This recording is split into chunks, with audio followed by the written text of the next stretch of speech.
Welcome back, everyone. As your professor for this deep dive into the Commodore 64, I gotta tell you, I am absolutely thrilled to have you here today. We aren't just looking at standard code right now, we're getting our hands dirty with the raw mechanics of the 6510 processor. We're gonna bridge the gap between the abstract logic of assembly instructions and the actual, tangible outputs on the physical hardware. This right here, this is where you truly become masters of the machine. Let's get right into it. Here's our syllabus for today's session. First, architecture and the mind-body connection. Second, registers and status flags. Third, the stack and logic. Fourth, hardware control. And finally, putting it all together with the action loop. So, part 1, architecture, the mind-body connection. You really have to think of the 6510 CPU as the mind of the system. It handles all the logic, the math, the data flow. But, a mind needs a body to actually interact with the world, right? Well, that body is made up of the physical memory banks, the VIC-2 graphics chip, and the SID sound chip. Assembly programming is literally the art of perfect synchronization. The abstract processor has to manipulate exact physical locations in that memory map to make things actually happen on your screen or pump out of your speakers. Let's move on to part 2, registers and status flags. Okay, so the processor uses these extremely fast internal workspaces called registers. Mainly, we're talking about the accumulator and the X and Y index registers. Now, pay attention to the hidden chain reaction that happens here. Whenever you execute a load instruction, say LDA to load the accumulator, or LDX in LDY, the processor instantly updates its internal status bits. It actually analyzes the data you just loaded and automatically sets the negative, or N bit, and the 0, or Z bit, to reflect that exact value. It's brilliant, really. This is how the processor instantly knows what kind of data it's holding without you ever having to ask it twice. Think of this status register as your CPU's personal dashboard of switches. Besides those N and Z bits we just talked about, there are specific flags that track exactly what's happening mathematically as your program runs. Take the overflow bit, the V flag. That flips if a calculation exceeds the capacity of a single byte. Or look at the decimal mode bit, the D flag. By using just the SED instruction, you can literally flip the CPU's fundamental math logic from hexadecimal over to decimal format. It's a literal switchboard dictating how the processor reacts to every line of your code. Moving right along to section 3, the stack and logic.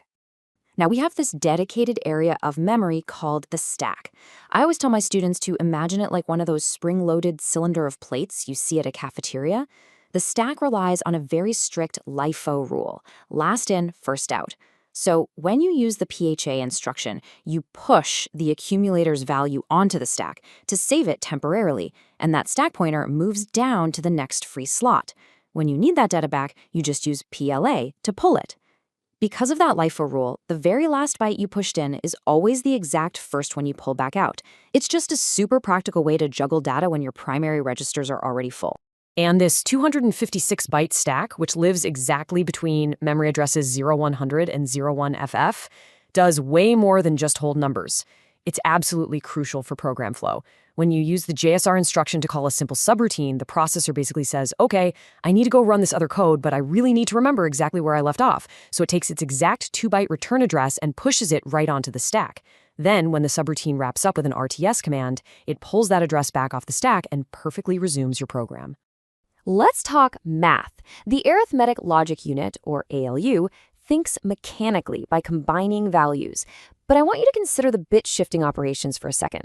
Instructions like ASL, arithmetic shift left, or LSR, logical shift right, literally slide bits left or right through the registers. It's a physical cascade. If you shift left, a 0 comes in on the right side, and the bit on the far left gets pushed out directly into the carry flag. It's a visually beautiful, purely mechanical way to do rapid multiplication and division by 2. So, the real crux of decision-making lies in this logic matrix. How do we actually make the computer choose a path? By branching. If we compare two values using a CMP instruction, those N and Z flags we discussed earlier immediately get updated. Then we can use instructions like BEQ, branch of equal, or BNE, branch of not equal, to execute conditional jumps. If the 0 flag is set, BEQ jumps. If not, it skips. But don't forget the golden rule of branching here. Your jump destinations have to be strictly within a relative range of -128 to +127 bytes from exactly where you currently are.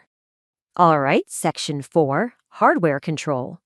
I know that for beginners, the whole concept of memory addresses can feel pretty daunting. But honestly, just imagine them as magical mailboxes that are hardwired directly to the hardware. For instance, if you execute a store accumulator command, STA, to the hex address D021, you aren't just stuffing a boring number into a memory bank. That specific mailbox is wired straight to the video chip. So by storing a number there, you instantly paint the physical screen background a completely new color. No extra steps. And this concept scales up to full audio-visual control. By mapping to the correct address on the SID chip, let's say storing a value of hex F0 at D406, you instantly generate a simple synthesizer tone. Over on the graphics side, the VIC side chip is watching its own set of mailboxes. If you modify the value at memory address D000, you literally change the X coordinate of a hardware sprite, instantly moving it across your screen. You are directly puppeteering the hardware at this point. Before we actually put all this together into a running program, there are a few system tools you absolutely need to know. I really want to highlight NOP, the No Operation Instruction. It literally tells the processor to do absolutely nothing for 2 clock cycles. Now, why on earth would you want that? Well, experienced developers rely heavily on NOP to perfectly optimize code execution timing. If you need your CPU to wait just a fraction of a microsecond for the video beam to hit a specific part of the screen, you just drop in a few NOPs. It completely alters the timing without touching any of your precious data. It's a real game changer. Which brings us to our final section. Number 5, the action loop. This right here is the heartbeat of literally every video game. First, we read sensory input from the physical world. By simply loading from memory address $DC00, we instantly read the exact state of joystick port 1. Next, the mind processes this info.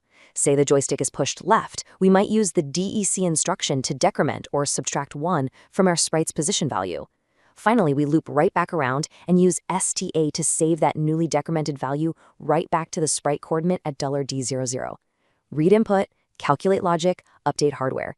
This continuous loop is exactly what magically and smoothly flies a spaceship across your TV screen. We've really journeyed from the deepest logic gates of the CPU all the way out to the glowing colors on your monitor. Now that you've mastered how these simple, raw instructions directly and immediately manipulate the physical hardware, you officially hold the keys to the Commodore 64. You have the raw, unrestricted power of assembly at your fingertips. So the only question remaining for this class is, what incredible games are you going to write next?